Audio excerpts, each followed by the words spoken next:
2.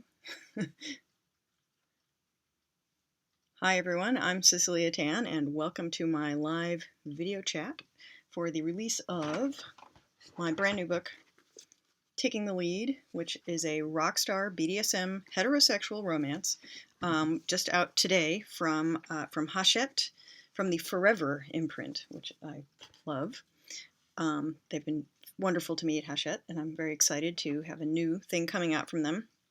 This chat is set to run for 2 hours. I know I only do 1 hour usually, and I don't know, somehow when I was making the event page, I set it for 2 hours, so I'm going to do 2 hours, and I'll split it into 2 separate hours, where I'll do some different things in each.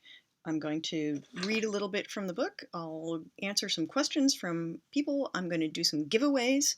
In fact, the way you get entered into the giveaway is by submitting a question for me to answer. So in the first half, I have some questions that people sent me in advance, and then you can add questions now live as we go along by going on to YouTube chat, or as it says in the bottom here, text a question to me. That's my actual cell phone number. Oh, let's make sure I have my phone, eh? Yep, here it is. Nothing like doing this like from home, total DIY, right? Yep, here's my phone. So you can text me. Let me make sure that my text noise is off so that you guys won't be listening to it ringing and dinging and whatnot. And yeah, we'll talk about BDSM, rock stars, romance, anything you want, literally AMA. If I can't fit all the questions in, then I don't know, I'll save some for next time. But yeah, please let me know if the levels are not loud enough and whatnot. They're looking a little on the low side to me, but fiddling with it doesn't seem to have changed it. So anyway, yeah, that's what's gonna happen. I'll do the actual giveaway at about 10:15. And then the readings will get smuttier as time goes on. So, the first one will be sort of work safe, and then as it gets later, they will get more exciting. Yeah. So I have a whole plan, and we'll see if I stick to my plan, right? I like to be improvisational sometimes. So let's see. Should I dive right into questions now? I guess I probably should. And if you hear noises in the background, it's a cat, most likely. Those of you who follow me on Twitter or Instagram know that my cats are omnipresent in my life, but yeah, there are 3 of them, and there are 1 or 2 of them that often like to get between me and the keyboard, because that's obviously the place that cats belong. So we'll see if anyone makes an appearance. Earl Grey is actually coming right now. He's like, "What are you doing, Mom? You're facing the other way. Something's different." So he always wants to come and check it out. Hi, cutie. See if he makes an actual appearance up here. He likes to jump on the back of my chair. Oh, hey, while I have you guys here, authors get stuff in the mail. I mean, that seems to be the way it is. But usually when people send me a gift, they send a note or they ping me on one of my social media or whatever. This gorgeous scarf, let me see if I can hold it up. You can see the pattern of it. Is that nice? It's a fantastic scarf. I've been wearing a lot of scarves lately too. And it's super excellent. Oh, here's Earl Grey. Hi. What are you doing? This is the shy cat. Yeah, because he doesn't know you're here. Anyway, this arrived in the mail from Germany, and I know I do have some fans in Germany, and in fact, I think the translation rights for this book, Taking the Lead, were just sold in German. But no note, so I don't know who it's from, so I want to say thank you. It's kind of cool, and I have worn it already, in fact. I'm now going to put it over here so it doesn't get covered with cat hairs. Hi. Because, as you can see, somebody's come to sit in my lap. He's like, "You're not typing right now, so therefore I can get in your lap." All right, let's hop into some questions. A bunch of people asked me Rockstar-related questions, given that this is a Rockstar-related romance. If you haven't read the blurbs, it's a billionaire Hollywood heiress, sort of, I don't know, I want to say Paris Hilton type, except she's not like Paris Hilton at all, and a rock star who's not a billionaire yet. He's sort of at the early part of his career, in the beginning of his fame. So a bad boy and a billionaire heiress is my pairing here. So somebody wrote in email, actually, one of my email subscribers said, "What's your favorite concert you've ever been to?" And I was thinking this over, and I'm trying to think, gosh, how can I answer this question? Because I've been to so many fantastic concerts in my life. I've been to some really amazing ones. And it's hard to compare them because I've been to amazing concerts that were in tiny little venues, and and I've been to ones that were in giant stadiums and whatnot. I mean, the biggest stadium concert I ever went to when I was in high school was I went to see the Police at Shea Stadium. It was the Police, Joan Jett, and REM. Um, and I went with my best friends and my then boyfriend. My then boyfriend, who was a little bit older than the rest of us, and so could drive and whatnot. And one of my friends, her mother forbid her to go. Like Queens was, going all the way to Shea Stadium in Queens was like we were going to get killed by marauders or something. And as if 50,000 other people were not going there. And so she came to visit us at the Jersey Shore, where we actually were staying, and then we drove from there. So her mother never found out, or at least didn't find out until hopefully recently. Maybe she just found out now that we took her along. So it's not rock and roll unless there's something a little bit illicit going on, right? That was a fantastic concert. And what's funny is that they tell stories about the Police and how they weren't getting along by that point, and interband drama is always a fun thing, right? And at one point in that tour, Stewart broke Sting's ribs before a show, and it was that show. And what's funny is that recently somebody was, on YouTube. Everything shows up on YouTube. Here on the world of YouTube, a British TV show had interviewed them, but like after their sound check or something. And the moment when Sting gets his ribs broken is on that tape, where they're sort of roughhousing and Stewart kind of tackles him. And, and it's like there's so much aggression between them that just this bit of playful roughhousing, whatever, he broke Sting's ribs.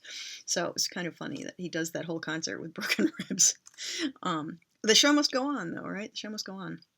So, yeah, that was a great concert. But like some of my favorite small concerts, I mean, I've seen some really amazing ones. And I've also been to see a lot of cool, like, world music. And, we got to see Nusrat Fateh Ali Khan and, some things like that, who's sadly deceased now. But the great Qawwali singer. And just, yeah, I've had some of the peak experiences of my life have been musical experiences. So I just got tickets today to see Peter Gabriel and Sting, actually, at the Worcester Centrum. Sorry, they don't call it that anymore. It's now the DCU Center in Worcester. Yeah, showing my age. And I just got tickets for Adam Lambert next month at the House of Blues here in Boston, which is going to be interesting because it's like, this is somebody who plays in international giant stadiums and whatever, and then comes back to the United States and, his home country, and is going to play some really intimate theaters and whatnot. So I'm super psyched for that. This is a test run of the outfit, that the hairstyle and whatever. I'm trying to figure out what I'm going to do. Am I going to do the Ziggy Stardust, or not? Sorry, the Aladdin Sane David Bowie lightning bolt on my face or not? Probably will. Yeah. David Bowie sadly is one performer I never got to see live, and would have loved to, but he stopped touring after his heart attack in 2003, and just, I don't know, I've never was able to connect with him live. And his passing has affected me very, very deeply. I did not expect somehow that the passing of a celebrity who I didn't know personally could affect me so deeply, but it has really hit me hard. So yeah, and I feel heartened by the fact that watching, the internet and whatnot, that I am not the only one who is really feeling the loss of a great. I don't want to even use the word role model. Like, that's not even the right word. I'm still searching. I feel like an artistic guardian angel is gone. That's what I wrote on my blog. So, all right, I have to stop talking about him or I'm going to cry, and then my makeup will run, and that will be terrible. Or it'll be a look. Yeah, right.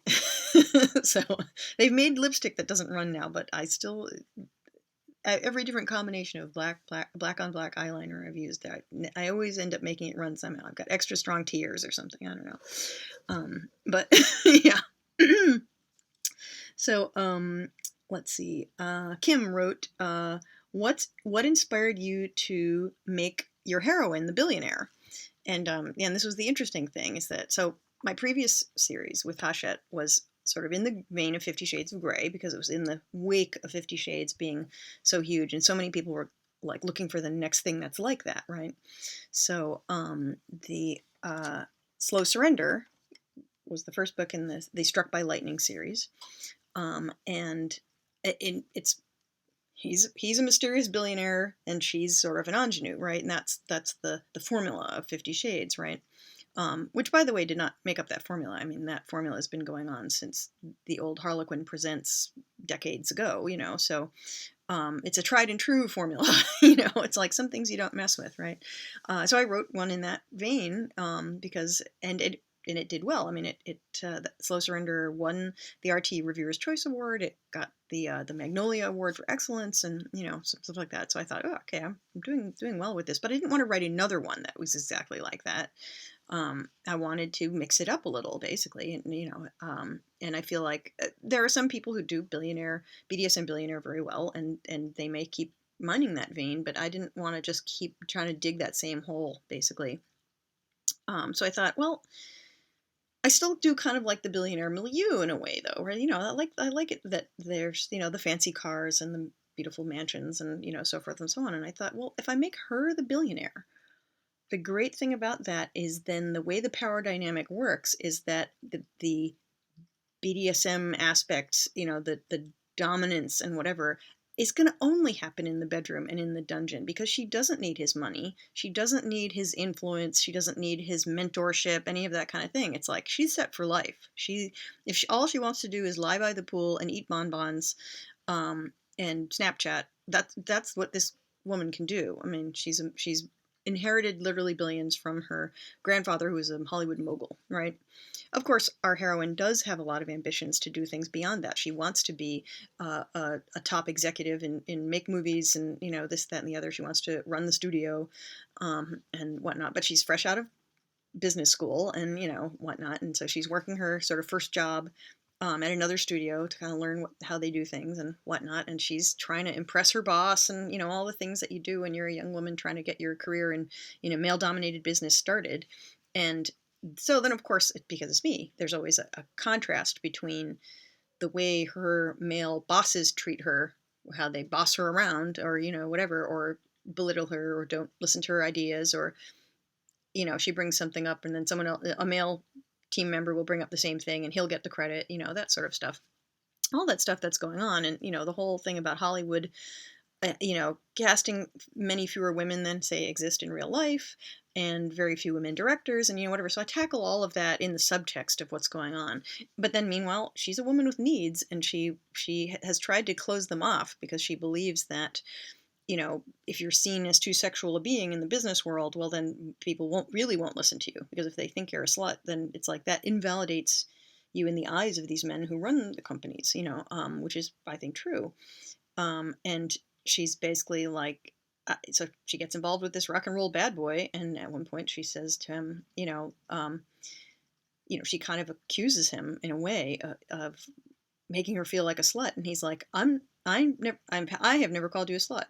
You have called me a slut, but I have never called you a slut. And she's like, that's true. Actually, you're the one person who seems to really respect me. And it's like, well, gee, because BDSM relationships are based on mutual respect and communication. So he gets to be the dom, he's the one who tells her what to do in the bedroom and, so forth and so on. And he's a young dom. It's one of the things I thought, so many of these books, the billionaire, dom has been a dom like since birth practically, or whatever, right? And it's like he's already got all the toys, the dungeon built in his house and whatever. This time she's the one with the dungeon built in her house. It's her grandfather's dungeon, but it's still, and he's the one who's sort of still just figuring out, oh, I like something beyond just some rough sex and some dirty talk. I'm really getting into this. Why can't we for once see his first real BDSM relationship, as opposed to only being the woman who's having it's her first time having this bonding experience, this sort of, dom sub bonding experience. So I'm like, why can't we see the guys I thought that would be much more interesting. And the reviews, I think, are coming in a little mixed. Some people are like, he doesn't seem domly enough, but then, like I said in a recent blog post, if you, some people, a friend of mine was telling me, so I love Tara Sumi's books. The Submissive, The Dominant, the one that's coming out next week is The Master. I got to read it in advance because I blurbed it. So really, really sweet, wonderful BDSM couples romance books, and they're hot. And a reviewer basically wrote that she didn't feel that the dominant was dominant enough because he baked. Like he couldn't be a real dom because he baked.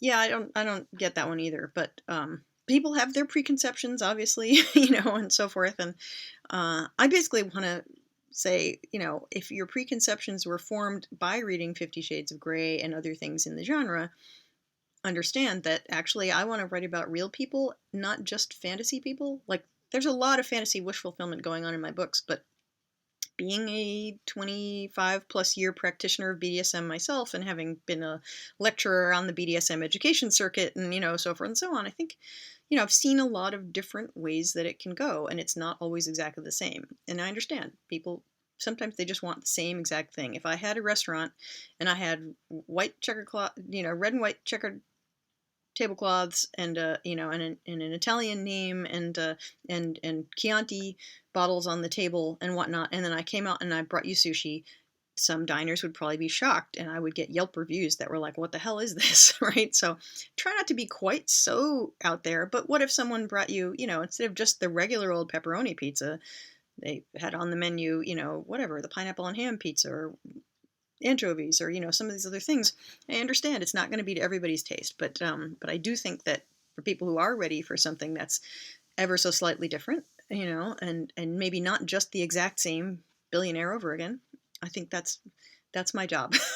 That's my job, is and to make it as hot as possible. So yeah, that's what I do. A couple of the reviews that have come in so far today have said, like, there was too much plot. And I'm like, gosh, and I feel like there's not enough plot still, and I'm so used to writing science fiction and fantasy where the plot also involves usually, I don't know, aliens invading and things exploding and the human race being in jeopardy. It's like when it's just about two people coming to figure out whether they can really love each other, it's not a lot of plot. So, to me, so there are subplots about her family and her her career aspirations, and so forth and so on, because I want them to be fully formed human beings that you care about, and not just not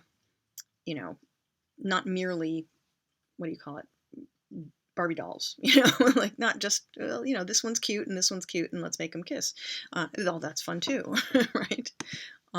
So remember, any of you guys, if you're on YouTube or if you're at home, text me or put things into the YouTube chat. I can see at least 7 of you are watching now, and hopefully no one's talked back to me to say whether the audio sounds all right. So please confirm for me that it is coming through okay, because I'm paranoid about these things. It's technology, sometimes it looks like it's working right. The little green light is green, but whatever. Why, look, a text is coming in now. So. Nice. Okay, some other questions I have to answer. Let's see. From the previous thing, I read on your blog on 1-star reviews. I read your blog on 1-star reviews. So I recently published a blog entry on what you can learn from your 1-star reviews. And this question is, what's your favorite bad review? So there should be one at least that I could frame and put on the wall, right? But my point about what you can learn from 1-star reviews is that the things that one person loves about a book will be the exact same thing that someone else hates. So it's like, if the worst thing is for everyone to just be in the middle and be like, yeah, it was okay. Because first of all, they won't bother to write any review at all for the most part. And it is, if you do something that catches people's attention, those will be the things that some people praise and some people will trash. So you can't let that be, you can't say, oh, I'm going to try to write something that nobody will hate, because that just doesn't work. So, and I first learned this as an editor, where, buying people's short stories and publishing them in anthologies and whatnot. And sometimes I would read a story and I would reject it, but I would keep thinking about that story, and I'd be like, there was something in that story that really, obviously if I'm still thinking about it, months later, I should have bought it, and sometimes I'll contact the author and say, hey, that story that I rejected, I've been thinking, I really would like it after all. Or, if you could change this one thing, maybe, depending on what the aspect of it was. And often, or sometimes I would buy things, but I would be like, this is going to be, this one is questionable, but I need 10 stories for this book. So, this one makes the cut and whatnot. And then it was so gratifying to see then that sometimes those stories I really had doubts about are the ones that get mentioned the most in reviews, where people would be like, this was the most amazing story ever. And I mean, like the one story that would get picked out to get talked about would be the one that I was on the border of cutting, and I thought, okay, this is an important lesson to learn, because if you're always aiming for the middle, essentially, you don't, art isn't meant to be mediocre, I guess. I don't know. And so then recently I read a book that I really enjoyed. It was The Duchess War by Courtney Millen, and which is, I think, free on Amazon right now. So if you guys like to fill up your Kindles, it's a historical romance. It's not Regency, it's Victorian, but it's similar feel, beautiful dresses and England, historic England. So I really enjoyed it. And then I went to leave a review, and and then I was shocked. I was like looking at the reviews, and I'm like, how can, all these people have left one, not all these people. I mean, so it has whatever, 1,000 reviews or something, or okay, 100. But there were like 30 one-star reviews. And I was like, okay, I got to find out, what did these people not like about it? And the things that they were mentioning, which are valid reasons why, I'm not saying that reviewers are entitled to their opinion, but like the sex scene that I loved, that I thought was so refreshing and interesting and fantastic and great characterization and hot, many people were like, oh, it was the most terrible sex scene I've ever read. And I was like, okay, but it really got their attention, and they decided they didn't like it. They did not like the pineapple on the pizza. So, whereas that's somebody else's favorite thing, obviously. So I was like, okay, it just sort of drove home to me again that, yeah, you can't please all the people all the time. And it's really important to look at those reviews, to me, because that's how you'll find out what you're doing right. Now if the reviews are all skewed in the favor of, this was terrible, then sometimes there's critique you need to listen to also. But this was true in writers groups too, where people would, the story that would be the most contentious, I mean, like in my MFA program, the story that people would argue about the most would be the story that was the best, not the story that was the worst. The stories that weren't really that good didn't get that much of a rise out of people. Everyone kind of said their 2 cents and we moved on. Whereas the ones that people really argued about and were like, this is terrible, you can't do that, are the ones that are great. Those are the story. And I would sometimes take writers aside who would come out of the workshop just looking like they were just beaten up, like, oh my God, I have to quit writing. And I would say, I have to tell you, I've worked in the publishing industry for a couple of years. I'm an editor, and your story is the best story we read this week, that kind of a thing. And then sometimes they would feel better, and sometimes they wouldn't feel better. Sometimes they would just be like, no, I can't take this. But it's hard to put yourself out there, so, oh my gosh, I'm getting texts and messages. Okay, how many books will there be in this series? Right now there's 3 contracted. So the first book's taking the lead is the lead singer. The second book is going to be the guitar player, who is much more of your, I guess, traditional dom, who's been kinky for a long time and is very gruff and cold, and whatnot, and British, because that's one of my things. I like that, but I didn't want the first book to be that. And then the third book is the drummer, who is more of a happy-go-lucky type, in a way. He's the jokester of the group, but he's hiding a kind of, I don't know, a kinkier soul under all that. They're all kinky. I mean, that's part of the image of the band. They're called the Rough, right? And then that's as many as they've contracted so far. If they let me go on after that, there's lots and lots of secondary characters we can do, as well as there's 2 other members of the band. So, we'll see though. In romance series, it all depends on the success of the early books in the series. And if they do well, then they always want more. And if they don't sell that great, then they're like, well, move on to the next thing. So I'm ready whichever way it goes.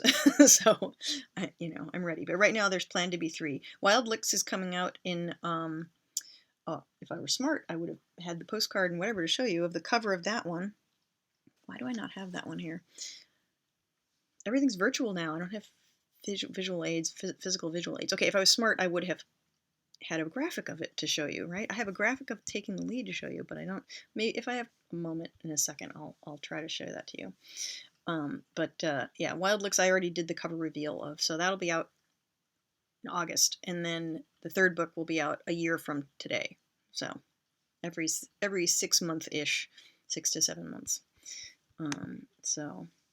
All right, someone else is asking a question. Why more rock and roll after Darren's Guitar Chronicles? Actually, I think that's part of what made my editor think of this. So after the Slow Surrender series was done, after Struck by Lightning, which has a rock star hero, but it's a secret that he's a rock star at the beginning of the book. I'm not giving much away because anyone who is, I think, really trying to figure out what the mystery is, we'll figure it out. The reader finds out pretty quickly, I think. The reader knows long before our heroine, usually, who he is, right? And also, if you've read any of the reviews or anything, gives it away. So, I had already done a rock star hero, but they were like, but we didn't market it as a rock star thing. We just marketed it as a BDSM thing, I was talking with my editor, and she's like, what do you want to do next? And we were brainstorming a little bit, because I have a lot of ideas, and I wanted to do a paranormal series next, actually, but Hachette wasn't picking up any new paranormals, and she was basically like, rock stars are really hot right now. Motorcycle clubs, MMA fighters, whatever. We're going through sort of like what are the hot trends right now, and she said rock stars, and I said, you don't understand, I can write rock stars all day long. I'm, this Darren's Guitar Chronicles, which is my ongoing web serial, is a gay rock star story. I'm like, I've been writing that since the 80s, literally. So, I didn't start posting it until 2009, but it's like, yeah, that's my wheelhouse. So she was like, great, let's send me some proposals on rockstar books, and that's how this project came together. So yeah, and I like writing rock and roll stuff, but I think again, like the BDSM stuff, some people expect it to be more just based on your fantasy of what you think rock and roll lifestyle is like, and I actually write slightly more realistic of what being a working musician is like. So, because that's my background. I worked in radio, and I worked in records, and I was a music journalist, and I managed a band, and whatnot. So it's like, all right, I gotta check my texts. Oh, good. Audio is great. Good. Excellent. Oh, good. And some questions. Good. I'm gonna definitely get to some more questions in a minute. Oh,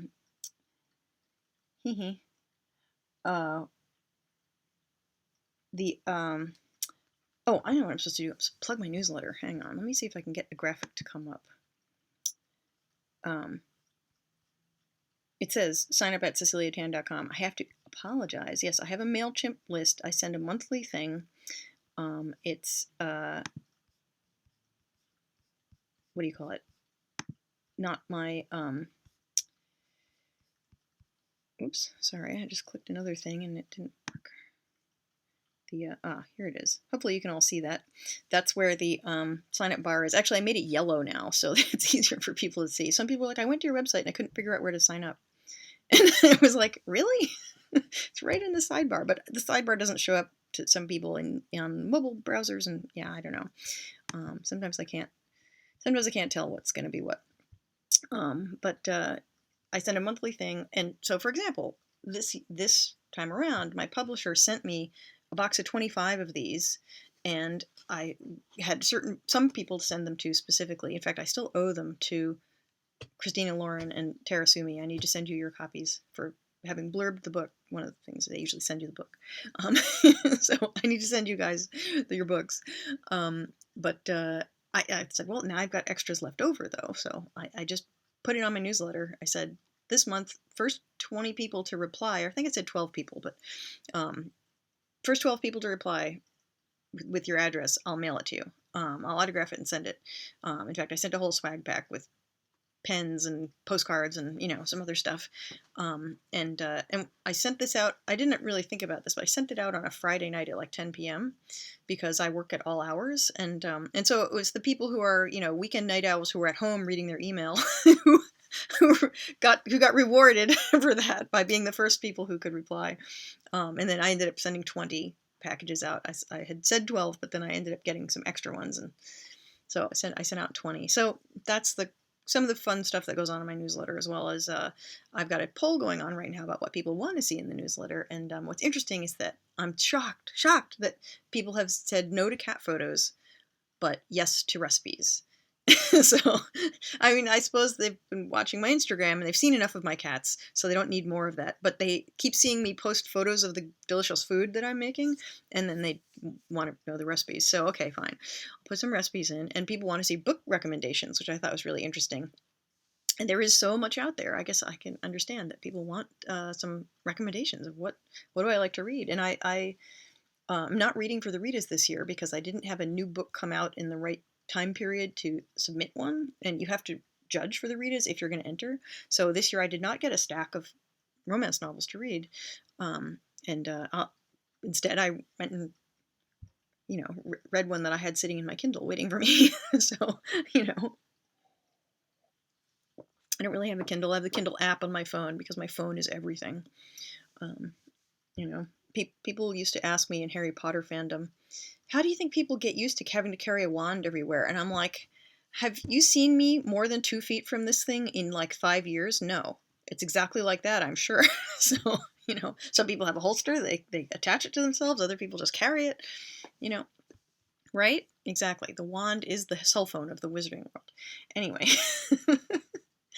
Hot rock star crushes. Okay, so the one of the things I said I was going to do was to share with people during this chat who my hot rock star crushes are. And if I was really up to speed, I would have gone and found photos of all of them, because that's what I would. Or if I were like a Pinterest type person, I would have already I would have a board already of all my rock star crushes.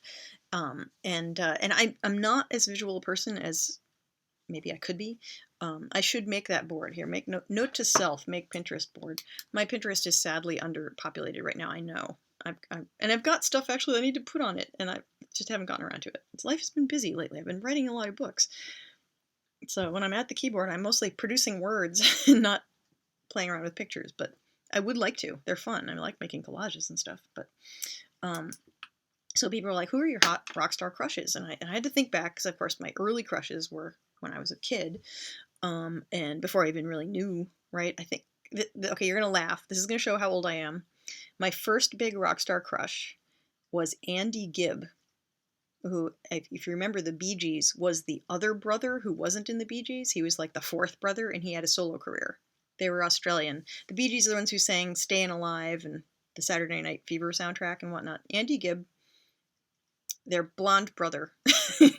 And I think it was the Grammy Awards. It was one of the big awards shows. And this was back before we had cable TV, so we only had 3 channels really that had anything decent. And everybody sat and watched the Grammys and sat and watched the Oscars and whatnot. And he came on and sang Love is Thicker Than Water. Which, first of all, I was like, oh, it's a great twist on words. I was always into words. And, it's like, they had him, I think he was wearing a red shirt, sitting in the middle of the stage with like a spotlight on him. And they had, like he did the whole like puppy dog eyes into the camera kind of a thing. And I was, I think, 10, and I was just like, oh, dreamy. And we went, this is the funny part. So then we went, I was in 5th grade. So yeah, I had to be 10 or maybe 11. And back then, the only place I knew to buy records was Sears. And my dad would go to Sears to buy tools or whatever. I don't even know what Dad went to Sears to buy, but that was like what we did on the weekends in suburban New Jersey. If you didn't go to the mall, you went to Sears. And life before the internet was a lot duller, let me tell you. And I would often buck to go along on this trip to Sears with him, where he was going to look at lawnmowers or pick out a sweater or whatever it was, because he would often stop by they had a sort of candy and snack counter, and they had sold Swedish fish, and that was the one place you could buy Swedish fish back in the day, or that I knew of anyway, as as a 10-year-old. So we would go and we would buy Swedish fish, and they had a record department. I mean, Sears sold everything. It had everything in every department, right? So, and we would often walk through the record department, right? The LPs and bins, and you can kind of look through them. And this is the slightly embarrassing part of the story is then this was right after this Grammy Awards performance of Andy Gibb, and I thought, okay, I really need to see if I can get that record. you know. And so I'm looking through all these things, but then I came to all these Beatles records, and I already loved the Beatles. I already had the White Album because one of my mother's sister had left an extra copy at our house. It's the original collector's pressing with the photos inside it. I still have it. You know, the 4 photos of the 4 Beatles as 8x10 glossies and everything. I never knew which Beatle was who back then, so I just guessed, and I had Paul and Ringo mixed up. Anyway, so because they weren't labeled or anything, they're just these photos. You know, the time before the internet, you see. Kids' imaginations had to fill in the gaps. So that's why I'm a writer now. Yeah. So yeah, I ended up buying the Andy Gibb album instead of a Beatles album. And I don't think I still have that Andy Gibb album. I think I ended up giving it to a friend a couple of years later. I do still have all the Beatles albums, but so it just goes to show, you know, that's why it was a crush. You know, it's like the Beatles are a lifelong love. Andy Gibb was a crush. I quickly moved on to other things. And so, like, well, here, I think I do have a graphic in here of one of them. Let me see if I can get it to come up live. That's Michael Hutchence of In Excess. Sadly, no longer with us, also. Just, yeah, poor guy. Not with us any longer. A sad story too, but not a typical rock star death either. So, but yeah, that he was a crush for a long time. I mean, you know, all of the 80s basically. And you know, we got MTV in like 1982 or something, and then yeah, I don't remember what year Shabu Shaba came out, but it was pretty much from then on. Of course, you know about David Bowie and especially the Hunger era David Bowie. When it comes to rock stars, I actually fantasized about them specifically. Though it's like all the members of Love and Rockets, basically. So you know, simultaneously, naturally. So I couldn't just pick one. I think I used to have a very elaborate kind of fanfic scenario in my mind that I would daydream about. That involved the breakup of Peter Murphy so Bauhaus was Peter Murphy and Love and Rockets when they were all in a band together, and then they split off. Peter Murphy went solo, and Love and Rockets was everyone else stayed together and just formed another band. And I think it involved Robert Smith of The Cure and Susie Sue as well. It's long enough ago in my daydream, and I never wrote any of it down. Just sort of something that like I daydreamed while, like, I would go running while listening to, you know, The Cure or whoever in my headphones and make up these things. I mean, can you tell I had a very active imagination? You know, and I still do. Yeah, I can't remember what the basis of, like, why they were all together at some point, but yeah, I don't know. Definitely a fantasy. It was probably a spaceship. You know, that's my default thing when I want to play with characters is other people take their Barbie dolls and they put them in a you know, Barbie's dream beach house. I would put them on a spaceship. You know, where they're stuck together or whatever. Yeah, so that's people wonder why I write science fiction, right? This is why. Okay, let's see. It's coming up on 9:15, so I said I was going to read from the book. All right, I have some very short excerpts because I didn't want to go on and on. And actually, some of these sex scenes are really long because, boy, even for me, these characters really, really had fun. So even for me, there's some really long sex scenes, with lots of talking and plot and whatever going on during them. But I thought, okay, this is the safe for work. Well, mostly safe for work. There's no actual sex in this scene. I'm going to read you the opening couple of pages of the book just to get you warmed up. So this is from Ricky's point of view. She's our main character. And this is from the prologue, basically, the first thing you'll read in the book. The sex toy catalog was glossy, tasteful, full of subtle typefaces and swaths of cool corporate gray. If you didn't look closely, you might think it was advertising office furniture, not vibrators and color-coordinated bondage accessories. I flipped it closed and pushed it toward my sister Gwen. Do we have it in the budget? Was my only question to her. Gwen silently mouthed the word jaded at me before actually speaking. Seriously, Ricky? Could you stop thinking like an MBA for half a second? You didn't even get past the dildos to the leather section. There's a whole selection of handmade whips and floggers. I don't care if they're made from organically sourced fair trade yak hide, I said, waving my hand as if dispelling a cloud of smoke. Sex toys are sex toys. Is it in the budget? Yes, it's in the budget, she said sullenly, settling back in her chair. Her eyes darted around my office. I'd tried to neaten up the place since taking it over after my grandfather's death, but 2 months later there were still vestiges of his eccentric taste. I hadn't figured out what to do with the 7-foot-high carved wooden statue of an eagle, for example, and I'd kept his massive oak desk, as big as a dining table. I liked the desk. I leaned back in my own chair, kicked off my heels, and put my stocking feet up on it. Don't sulk, Gwen. You know it's a good idea, she said defensively. Cresley Palmer's daughter almost discovered his vibrator collection in the back of his car. Plus, we'll reduce liability by... Didn't I just say we should do it? Buy all the sex toys you want, Gwen. It's a great idea. Maybe look into installing private lockers, too. Providing our members with everything they needed on site so they didn't have to transport incriminating implements made good sense. What didn't make as much sense, though I tried not to dwell on it, was the fact that the two 20-something granddaughters of one of Hollywood's richest moguls were running a secret sex dungeon in the family mansion. But our grandfather, Raymond Cy Hamilton, had left some very odd requirements in his will. I would have understood if the will had said destroy all evidence of the dungeon and never speak of it again. But no. The price of our inheritance? Keep the tradition alive. Your mouth is saying yes, but your attitude is no, Gwen said, her slim blonde eyebrows drawn together with concern. You don't look thrilled. It's not my job to be thrilled. My feet ached and I pulled one toward me to rub it. Honestly, what's the point of running a secret BDSM club if I don't have a slave boy to give me foot rubs? Gwen's thin smile was sly. That could be arranged, you know. I'm just joking. I put my feet down quickly. Seriously, Gwen. Equipment, employee safety, that's all you. Administration, membership, that's me. You do the hands-on stuff, I do the back office stuff. Isn't that what we agreed? Yes, she sighed. So quit trying to get me to be more involved. You just seem like you're not having any fun, she said. I wasn't sure why Gwen thought running a secret sex club should be fun. To me, it was a sword hanging over our heads, a PR nightmare waiting to happen. Look, Gwen, I have plenty of fun. I started to assure her, but then the old intercom speaker on the desk buzzed and the voice of my assistant Paul cut me off. Grammy time, Miss Hamilton. 5 minutes until the stylist gets here, he said. Her car just cleared the main security gate. See, I said, I get to have fun. Grammy Awards.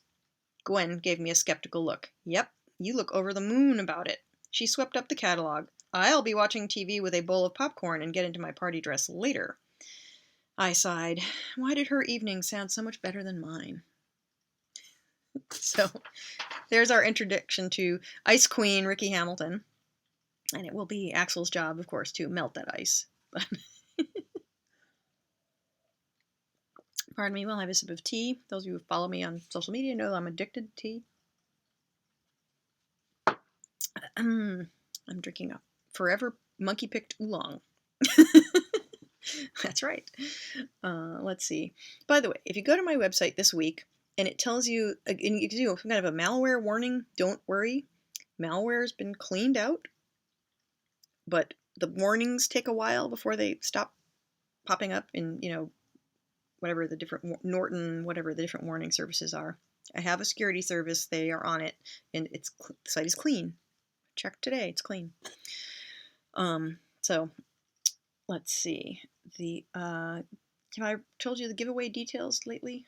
I have to ask a question, and you'll be entered to win a signed copy of Taking the Lead. This copy right here, in fact, most likely. This is actually an ARC, which means that instead of being the actual book, it's a promo copy that has some different blurbage and whatnot, and my publicist's phone number on it, and so forth. So these are sort of rare, because they only make a handful of these, whereas hopefully they have printed thousands of the main book.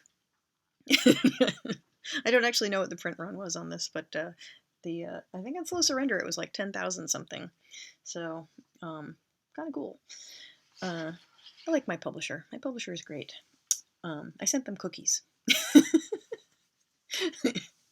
All right, let's see. I had some questions I needed to answer from that came in text. Okay, Axel is a total dom but he's not like the usual book dom. Why? Okay, I think I kind of said that a little bit.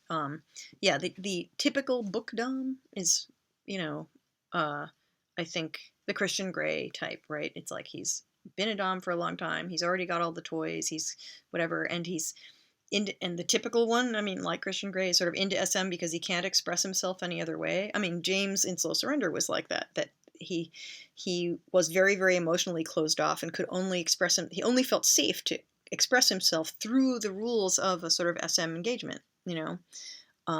So, and I wanted to try something different. So, Axel's case, it's more like, you know, uh, he's a young, energetic puppy. Okay, he's not a puppy, but he's, but actually I think Mal does describe him at one point as that he's like one of those Labradors that just has all the energy and, just goes after whatever he wants with gusto. And yeah, where James was a sort of reserved, falls in love with our heroine but doesn't tell her, etc. I mean, kind of Axel is completely the opposite. He's completely he just goes for whatever. I mean, that's why he's the sort of lead singer in this case. He's the one with the most outgoing personality, the one who just not afraid of anything, not afraid to say anything, not afraid of his own emotions either. I mean, it's like he knows he's someone who draws on that for his own, whatever. So and he knows really early in the book that he's fallen for the heroine. It's yeah, so it's not he is not the one who needs to come around in this case. She's the ice queen who needs to be, like I said, there's some role reversaling going on here. But yeah, I had so much fun writing this book. But let's see, what was the other thing? Oh, so I wanted to tell you actually another thing about rock star crushes. So people are like, who is my current rock star crush? And I've been through a few here and there, but the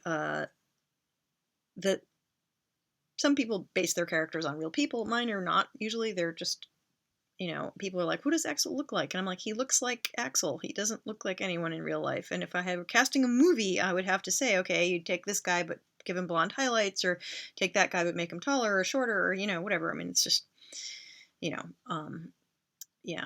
Someone actually asked me, I didn't think to put this into the chat questions, but just online, someone was saying that this book would make a great movie, and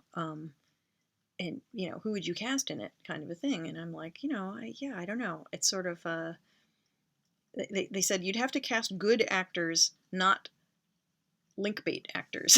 And I'm like, that's a really great way of putting it. It's like you don't want to just put the Tom Cruise in it because people will go to see movies that have Tom Cruise in it, kind of a thing. It's like you want someone who can actually do the role. Of course, I think Tom Cruise is actually a really great actor, and can probably play anyone, but doesn't necessarily choose to always play somebody different.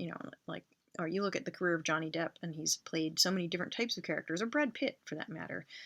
Brad Pitt realized early on that he could easily get stereotyped into a kind of, just he's the pretty boy, whatever. And then he realized, and then my career will be over as soon as I start to age, whatever, in the same way it is for beautiful actresses, right? And so he started specifically picking some projects that were a little more off the wall. So, he plays the crazy guy in 12 Monkeys. 13 Monkeys, where did that come from? I just inflation, 13 Monkeys now. Yeah. 12 Monkeys, or some like indie projects like this, the Guy Ritchie movie that he did, or some stuff like that, or Fight Club.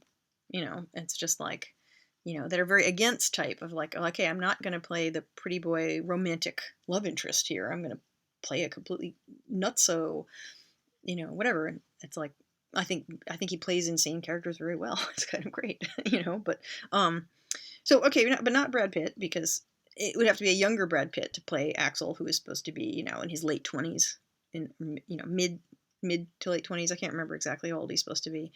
One of the things that annoys me about romance novels sometimes is that it's like on the first page somehow they have to work in the exact number of years old that each character is, and I'm like, yeah, it's like she's exactly 27 and he's exactly 32, and it's like, no, I don't know. And I first of all, I'm not that great at math, honestly. I'm very good at higher math. I'm terrible at arithmetic. And I'll just be like, wait, what year is this supposed to be? And how's the those of you who follow me on Darren's Guitar Chronicles know that I have a whole timeline, worked out with spreadsheets and whatever, because then I'm like, wait a minute, but are we missing a year here? And then my copy editor goes through and she's like, no, you have the years right. I'm like, okay, good, because if his 21st birthday is such and such day, then then when he started he would only be 19. She's like, you say he's 19. I'm like, okay, great, then I did it right. I thought I had it. I didn't think I could have possibly messed it up by a whole year, but yeah, but I know that there are authors who have. I mean, I love the comments on J.K. Rowling's the Black Family Tree, and it says, so and so born, died, so and so born, died, married, whatever, and then people are like, wait, but that means that these two got married when that one was only 12, and it's like clearly she thought they were 22, but I don't know, didn't carry a 1 or something. Math is tough when you're trying to handle hundreds of characters in your mind. Yeah, this is why copy editors have jobs, though. And seriously, just like the continuity editor of a film. It's like, if that purse is on the table in the first scene, it has to still be there in the next scene, and whatever, that kind of thing. But I was going to say my current rock star crush.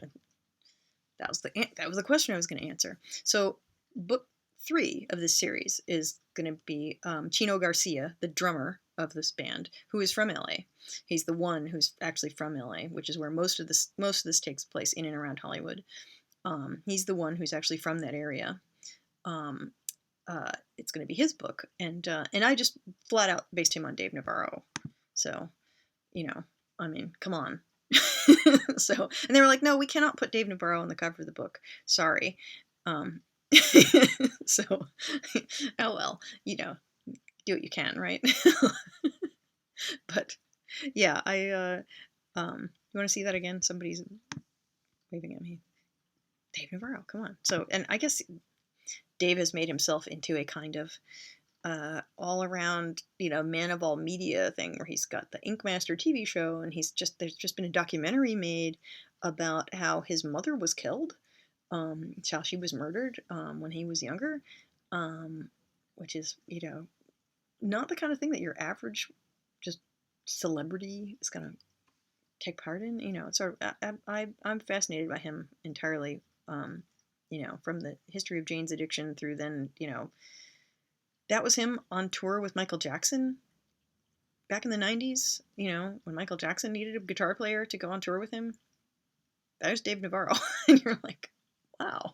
And that's before all the ink. There's some great shots of them together where they're like standing on a light with wind, a wind machine blowing, and Dave Navarro's got no shirt on, and Michael's shirt is just blowing up like wings, and you're just like, gosh, wow. When everyone was young and energetic and not inked yet. It was sort of interesting, but yeah. So I just went ahead and Chino's character is not based on Dave Navarro so much, but physically I was like, all right, I'll just put up a bunch of pictures of Dave Navarro, and I'll make a Pinterest board, I promise. Pretty pictures of Dave Navarro. Yeah. But who's aging pretty well too, I must say, compared to some of his cohort. But yeah, so all right, coming up on 9:30, so we're at the 1 hour break. And I'm not going to shut the feed off and put it back on again like we used to have to do when I used to do live streams through Ustream, and it would be like the buffer would fill up and you have to kind of cut it off and restart it. I'm not going to do that. I'm just going to keep going, since I said I would do 2 hours. But remember, if you want to be in the giveaway, ask me a question. Either text it, that's what my phone number is down there, or put it in the YouTube chat if you're here live on the YouTube watch page. There's a little chat window that you can talk to me directly with. I have it open. Actually, I haven't looked at it in a while though. But so yeah, ask me questions. They don't have to be about BDSM or writing or rock and roll, but that's so far they all have been in one way or the other. Or just text me if you don't want other people to see your question. Only I will see it. And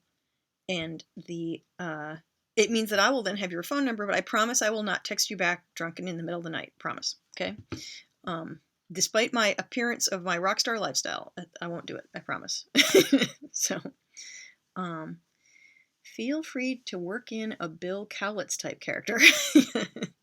Yeah. Actually, I did base one of their characters sort of on a real person, which is that Ricky's best friend, Sakura, whose real name is Sarah, I based on Midori, the fetish educator and sex educator, just because I wanted to have a half Asian character in there, and, and it's like and I love Midori, and she and I are hopefully working on a book together that will hopefully get somewhere soon. I'll update it in my newsletter if you guys have news about that. Let me point you again at where you can sign up to see the news about me on my website. Go to ceciliatan.com, sign up, and you will get the monthly whatnot. Oh gosh, and then look, there's my name in the corner there. Where did that come from? Okay. So I keep reusing the same Wirecast setup, and so there's stuff in here from previous chats. So it's like I can swap out the phone number, for example, for text me to say yes or no. Can you hear the audio? Which I can put up with if I'm sure the audio is not working. For example, I also have testing out this YouTube Live thing. I'll make that go away for now. I love technology. I'm a nerd, obviously. And so this is really fun for me to get to play with the technological toys. But yeah, I've got no producer here, nothing. This is my actual office. All the stuff you see behind me, that's my calligraphy art desk, and you can see there's some fan art and other art things there. If I move to the side, you can probably see some of it. Like the piece that's over this shoulder here, that piece right there is a piece I won in a Kickstarter from MCA Hogarth. Yeah, kind of cool. Right next to that, you can see a Harry Potter finger puppet. My office is full of kind of weird and interesting things. But yeah, people are like, why didn't you put up a backdrop? I'm like, why should I bother? Let people see what my office actually looks like. It's kind of fun. It's fun to be me. Are you kidding? So, let's see. All right, some notes. I made some notes myself. Plug Wild Licks. I did that. Actually, here, let me grab you guys the cover of it because it's actually really a gorgeous looking piece of art also. So Elizabeth is the name of the art director at Forever, and she's brilliant. And I don't know if you saw, if you go to the Amazon page, you can click back and forth between the two versions of the book, the two versions of the cover. Actually, this one I can show you. This is what the printed book looks like, right? And then the ebook doesn't have that black box, so it's a little hotter. And I just love the way his hands kind of grip onto her, and just I love this picture. But yeah, so they did it. So for the main retailers who are a little shy of nudity and whatever, they did this version, and then and then they figure, okay, and then if Amazon gets squidgy about like this being too much quote unquote nudity, well, then you can revert to the other cover, right? Because there is a lot of that kind of going around the ebook world right now, where different different retailers are making different rules about what you can and can't do, and I don't know, it's a bit odd. But let me see if I can't add you the Wild Licks covers so that you can see it for yourself. So I have a nice comparison shot. I think I did. Did I not? We are now searching my hard drive here. Let's see. Ebook revised. Animation layer stereo cover. Here we go. Check this out. So that's the tame version and the hot version of this one. Gwen is blonde, of course, their sister. And Mel's hair should be much, much longer, but it's hard to find a model these days whose hair is actually long enough to match my fantasy world. I'm like, rock stars, come on. Okay, I don't know if you can see how long my hair is, but I just cut this, and that's coming from a bun up here. So to me, like a guy with hair halfway down, Corwin, my lifelong partner, has hair the same length as mine. So to me, it's entirely realistic to have a guy who's got hair down to his butt and I've dated many of them. So, and people are like, oh, that was in the 90s. I'm like, no. Yeah, no. There are still plenty of long-haired men around, thank you, but not as many in the, I guess, stock model ranks.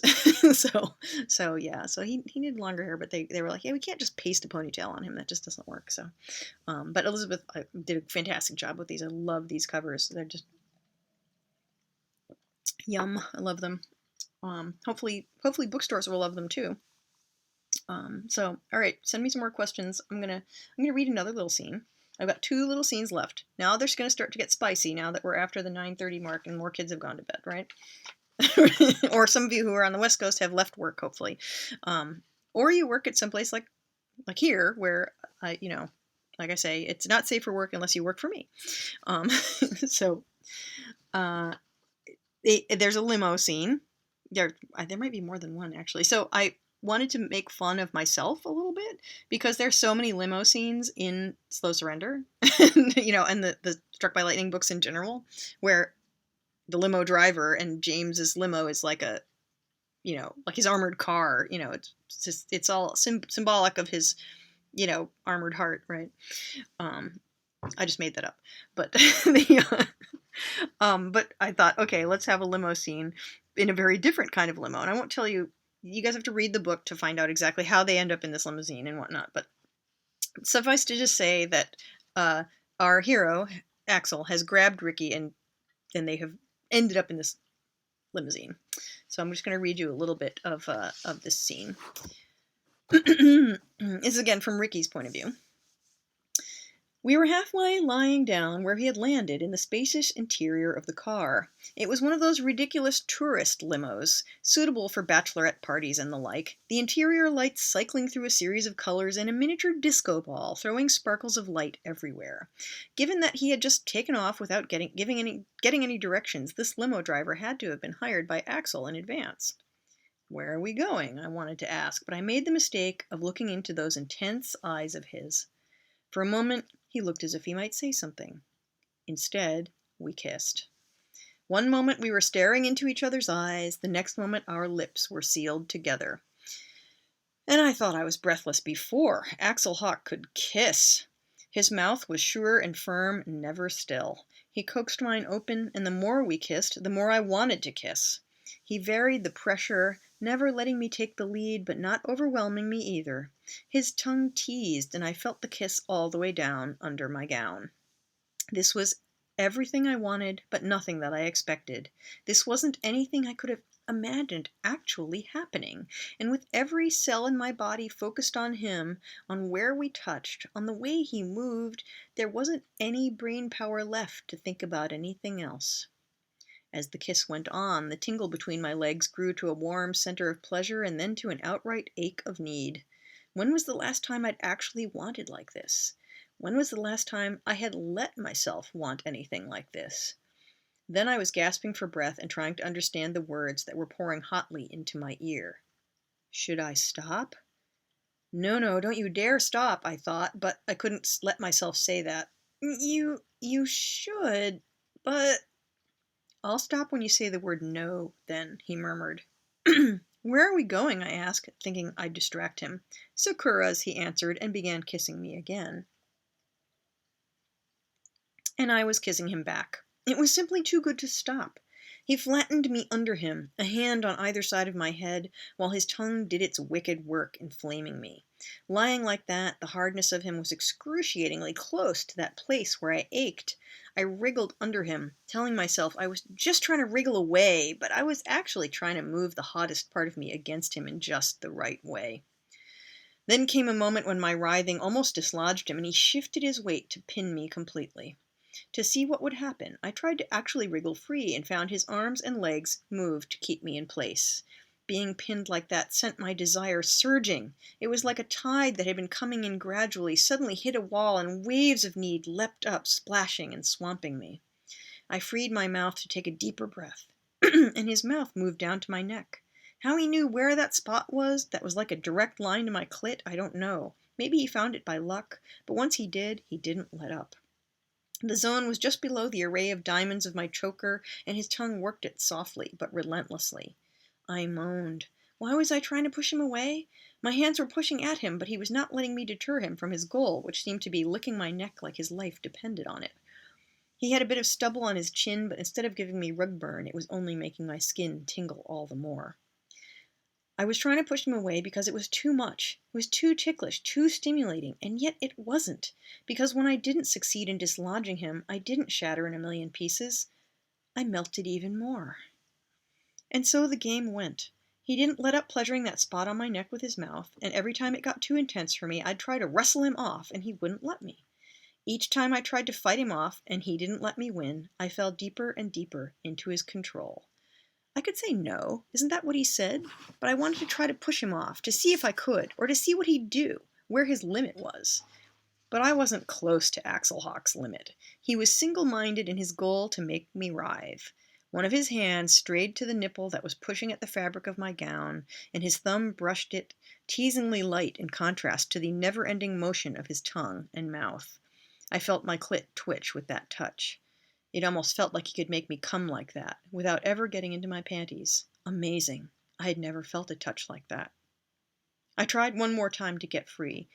He was simply too good, too balanced, too determined.